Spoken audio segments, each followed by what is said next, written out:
Hello, ladies and gentlemen. Welcome to Alberta News and Views. The time has finally come for Americans to cast their ballot in the U.S. election for Donald Trump or Kamala Harris. The internet right now is absolutely melting down. It is on fire. It is crazy, the chatter. Here is Pierre Poilievre, the future Prime Minister of Canada. He says, no matter who wins the U.S. election, Canadians want their money back. Now, this ties in to question period today, and I'm going to show you that right after this. Check this out. $450 billion of our investment money has poured out of Canada into the United States. We used to get more U.S. investment from them than they got from us, and now that is reversed. $500 billion of our investment dollars building mines, pipelines, businesses that pay American workers. I want our money back.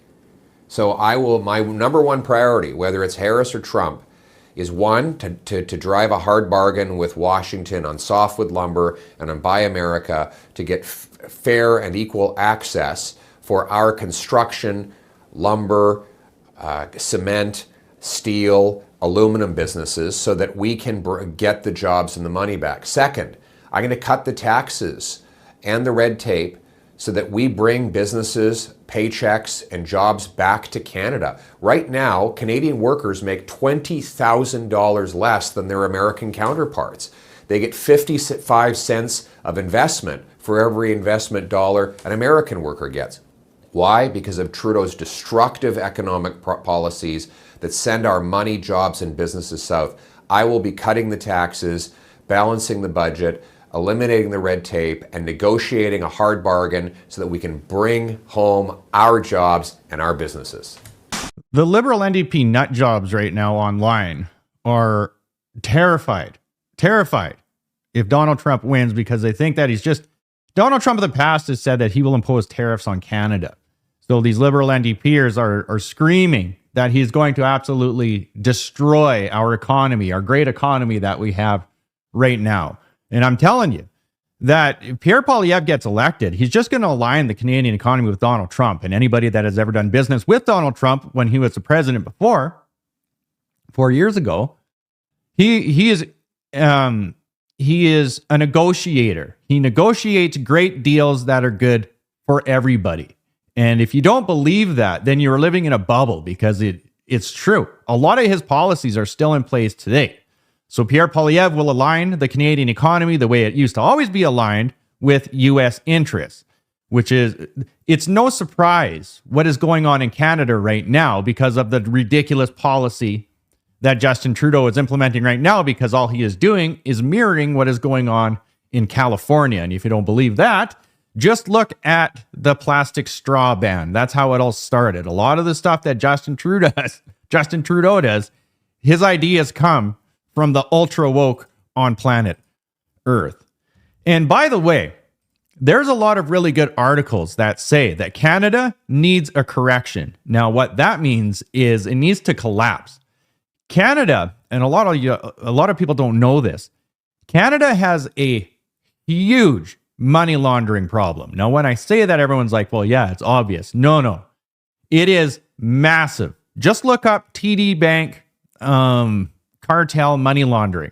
That is only the tip of the iceberg. They've been doing this since 2010. This is right around the same time China took over Vancouver. Is during the Olympics, they found out that the real estate market in Canada has no laws. So to this day, that's why we have a housing crisis. They just constantly launder bazillions of dollars. The only way out of it is a collapse. And that is only one reason we need a collapse.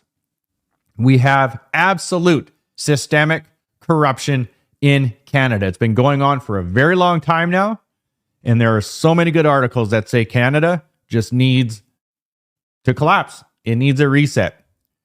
Here is Pierre Poilievre talking about Stephen Harper and how quick you can turn an economy around, which is exactly what Pierre Poilievre was just saying. He said, when I'm elected, I'm going to have a sit down with Trump and negotiate some good deals for everybody.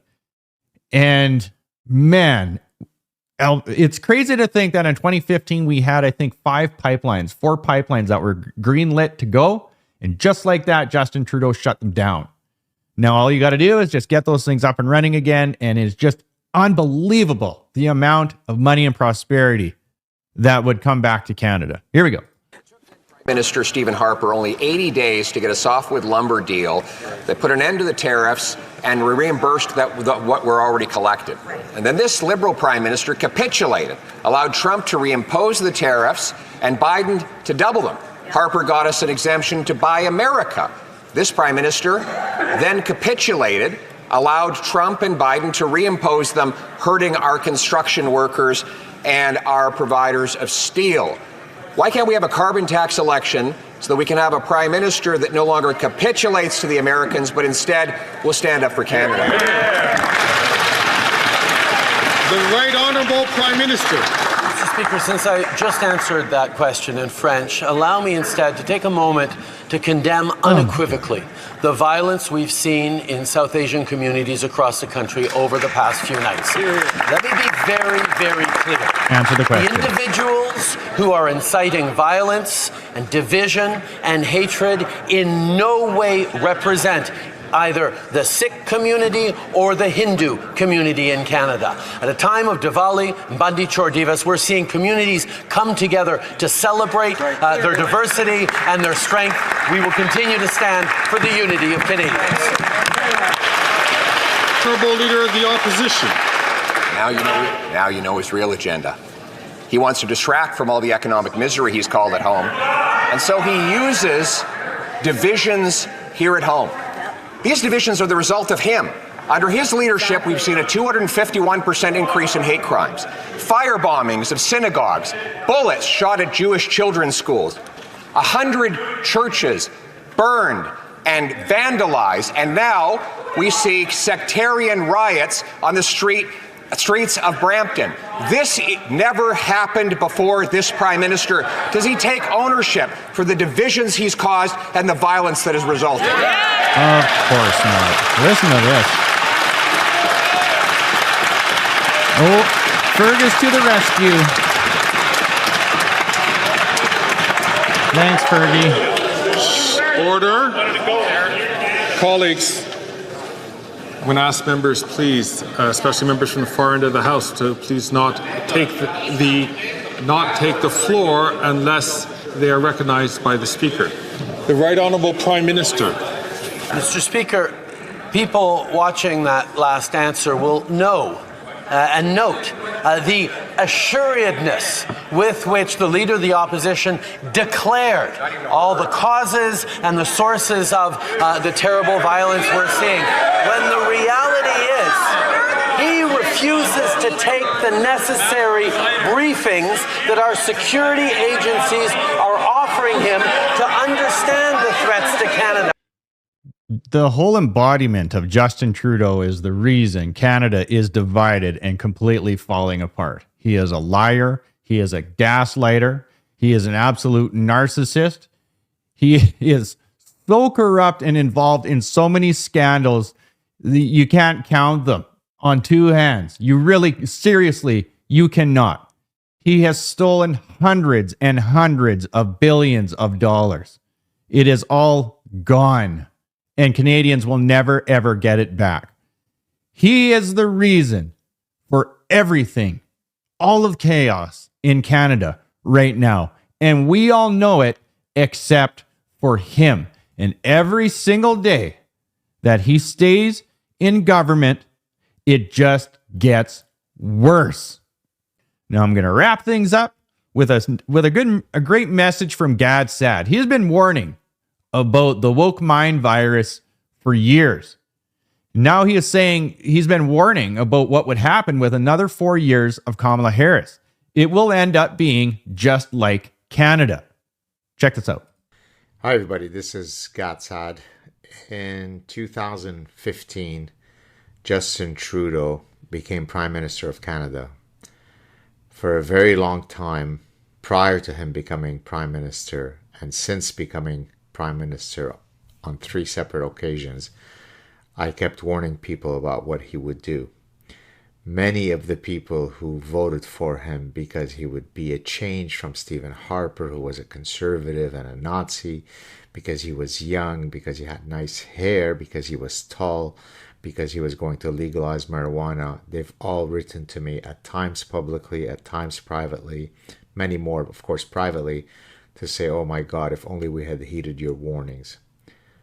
Don't let the United States go down the path of Canada. The United States is the last hope for freedom and liberty. Choose wisely tomorrow. The craziest thing that I've really noticed with broadcasting my podcast and just really watching Canada is Canadians they live in this bubble. It is crazy. You can warn them as many times as you want, but we are in the age of extreme selfishness and amnesia. These people these NDPers, these liberal NDPers, I call them, these crazies, they don't care about policy. They only care about themselves. They don't care about the future. They don't care about having kids. They don't care about any of that. They don't care. They only care about how they feel with their friends and how it looks for them. It is selfishness on a whole new level. I partly blame Justin Trudeau because he is an embodiment of these type of people. He is the prince of identity politics. He really is. He was the beginning of a politician, a leader of a country that would blatantly lie and divide and use anything as a wedge so he would win to get his way, because it doesn't matter to him. He is just like all of his voters. They don't care about you. They don't care about their neighbors. They don't care about anything. They only care about themselves. They will vote in Canada. They will vote for NDP just on the basis that they said that they will never vote for a conservative, no matter what. They will never, ever vote for a conservative. And that's all it takes. And it is the same thing with the campaign style of Kamala Harris. They just use name calling and labels as a reason to not vote for somebody. It has absolutely nothing to do with policy, only to do with them as individuals. It is crazy. And to me is why I always say that all roads lead to Western independence, because we need to start over. Start over in the way that we do politics. We do absolutely everything. We need 100% complete reform and do things differently. But in order for that to happen, there needs to be a collapse. So there's enough people that wake up and go, oh, maybe I shouldn't have voted for these people that were openly saying they're going to completely get rid of the number one industry that pays all of the bills. It is insanity. Follow me on Substack and Spotify and YouTube. All of you out there, like, share, and take care.